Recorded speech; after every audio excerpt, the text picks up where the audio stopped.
High বন্ধুরা, তোমরা এবং ডিয়ার স্টুডেন্ট, তোমরা সবাই ভালো আছো।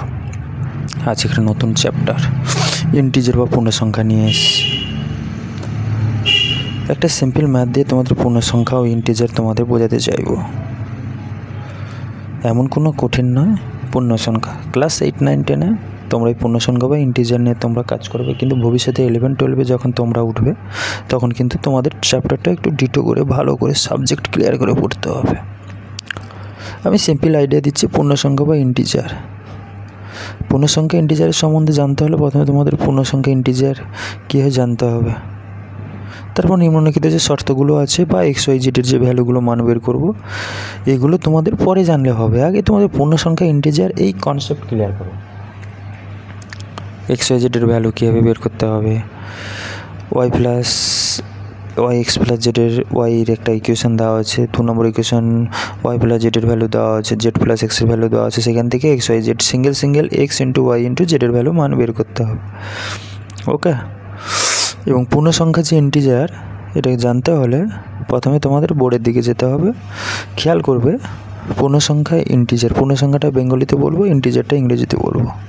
তো পূর্ণসংখ্যা দু রকম হয়। এক প্রকার হচ্ছে ধনাত্মক পূর্ণসংখ্যা, দুই হচ্ছে ঋণাত্মক পূর্ণসংখ্যা। তো ধনাত্মক পূর্ণসংখ্যা এক্সাম্পল দিয়ে তোমাদের বোঝাচ্ছে 1, 2, 3, 4, 5 এসে ইনফিনিটিভ অবধি, কিন্তু প্রথমে তোমাদের থাকতে হবে হচ্ছে পজিটিভ। তো একে পজিটিভ আমরা পূর্ণসংখ্যা বলবো। ওকে, এ পজিটিভ পূর্ণসংখ্যা বলবো।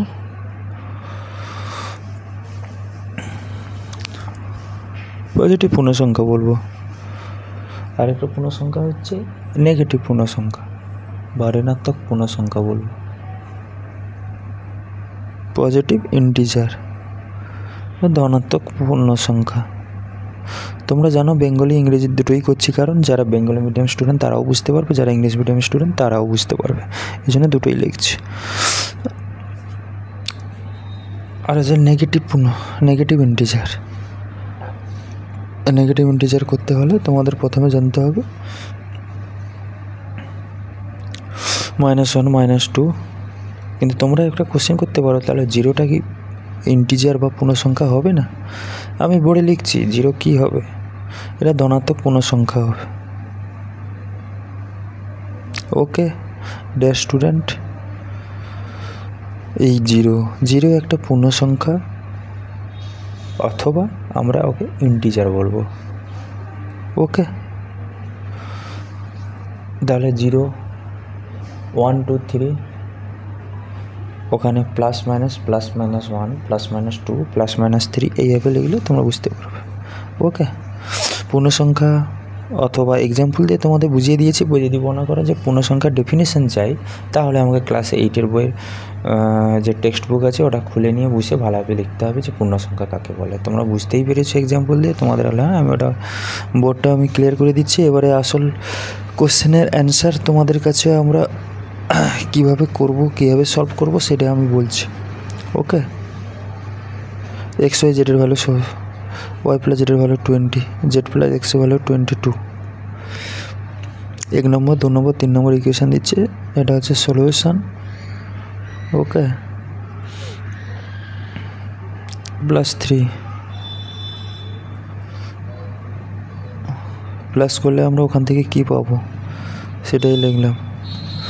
x আর y জেডের ভ্যালু সিঙ্গেলভাবে বের করতে হলে তাহলে 3টে প্লাস থাকতে হবে, x প্লাস y প্লাস জেডের ভ্যালু থাকতে হবে। x প্লাস y প্লাস জেডের ভ্যালু থেকে আমরা যদি x প্লাস y মাইনাস করি, সেখান থেকে আমাদের জেডের ভ্যালু বেরোবে। আর যেখান থেকে আমরা x প্লাস ওয়ার ভ্যালু থেকে আবার y প্লাস জেড বের করলে এক্সের ভ্যালু বেরোবে। তোমরা বুঝতেই পেরেছো ক্যালকুলেশন এইভাবে সিম্পলভাবে করতে হয়, কিন্তু ক্যালকুলেশনটা কীভাবে ডিটেলভাবে করতে হবে তার জন্য তোমাদের প্রসেসটা পুরো বলছি। আমি তো আর বই দেখে তোমাদের আর তো লিখে দিলে তোমরা বুঝতে পারবে না। আমি একটা স্টেপ করবো, একটা স্টেপ তোমাদের বুঝতে হবে। ওকে, এটাই হচ্ছে প্রসেস, আর কিছুই নেই। ম্যাথটা কিছুক্ষণ করছি, কিছুক্ষণ আমি তোমাদের বুঝাচ্ছি, তোমরা ভালো করে বুঝে নাও। ওকে, না বুঝতে হলে কমেন্ট করো। x plus y plus z plus কীভাবে হচ্ছে তোমরা এখানে ক্যালকুলেশনটা চেক করো।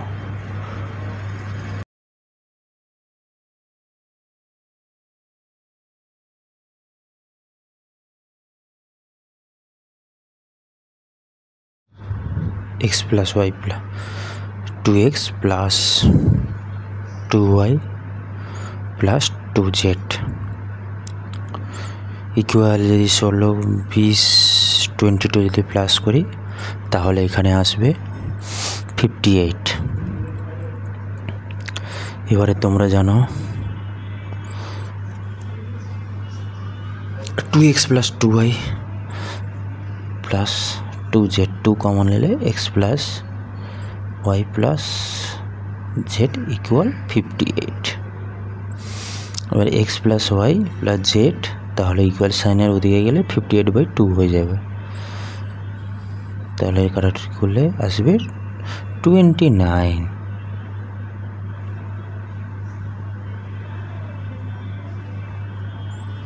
এক্স প্লাস ওয়াই প্লাস জেডের ভ্যালু হচ্ছে 29 হয়ে গেল। এবারে বন্ধুরা তোমাদের এক্স প্লাস ওয়াই প্লাস জেডের ভ্যালু 29 পেয়ে গেছো, অর দিতে পারো, কোনো অসুবিধা নেই, অথবা বেঙ্গলিতে বা দিতে পারো। এক্স প্লাস ওয়াই জেডের ভ্যালু একে আমরা 4 নম্বরে তাক দেবো, কারণ যেহেতু বোর্ডটা ছোটো আছে তার জন্য লেখার অসুবিধা হবে, তার জন্য x plus y z equal 29 4 নম্বর দিয়ে দাও। 1 নম্বর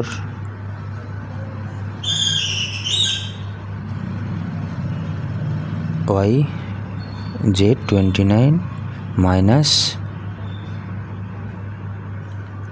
এক্স প্লাস ওয়াই 29 মাইনাস 16, এটাকে 4 নম্বর দিয়ে 1 2 3 এটাকে 4 নম্বর দিয়ে দিলাম। তাহলে 4 নম্বর মাইনাস 1। তাহলে আমরা কি পেলাম এখান থেকে?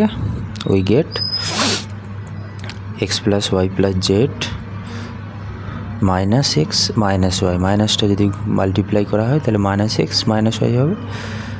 তাহলে এখানে 13, তাহলে ওয়াই ওয়াই কেটে গেল, এক্স এক্স কেটে গেল, তাহলে জেডের ভ্যালু আমরা কত পেলাম?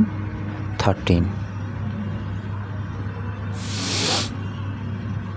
তাহলে একই সিমিলারলি আমরা 4 থেকে 2 যদি মাইনাস করি বা সাবট্রাক্ট করি তাহলে আসবে আমাদের এখানে সিমিলারলি যদি করি তাহলে কীভাবে আসবে তোমরা এটা মুখে বের করে নিতে পারো। আমি এমনি সিম্পলভাবে করে দিচ্ছি। ওয়াই প্লাস জেড আছে, তাহলে এক্সের ভ্যালু বেরোবে, তাহলে এক্সের ভ্যালু হচ্ছে আই মাইনাস 4 মাইনাস 2,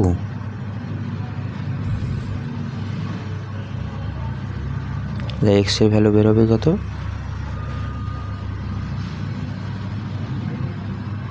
এক্সের ভ্যালু 9 বেরোবে। আবার সিমিলারলি 4 থেকে আমরা যদি 3 সাবট্রাক্ট করি, 4 থেকে 3 নম্বর যদি সাবট্রাক্ট করি বা বিয়োগ করি তাহলে আমাদের আসবে কত? জেডের ভ্যালু বেরোবে, ওয়াইয়ের ভ্যালু বেরোবে জেড প্লাস এক্স ইকুয়াল যেহেতু আছে 22, তাহলে 29 থেকে আরে 7 বেরোবে অ্যান্সার 7। ওকে বন্ধুরা, এই অবধি তোমরা বুঝতে পেরেছো সিম্পল ক্যালকুলেশন। যারা বুঝতে পারবে না তারা আমাকে কমেন্ট করে জানাবে, আমি দ্বিতীয়বার তোমাদের বলে দেবো। তাহলে x into y into z, তাহলে ভ্যালু কত বেরোলো? এক্সের ভ্যালু বেরিয়েছে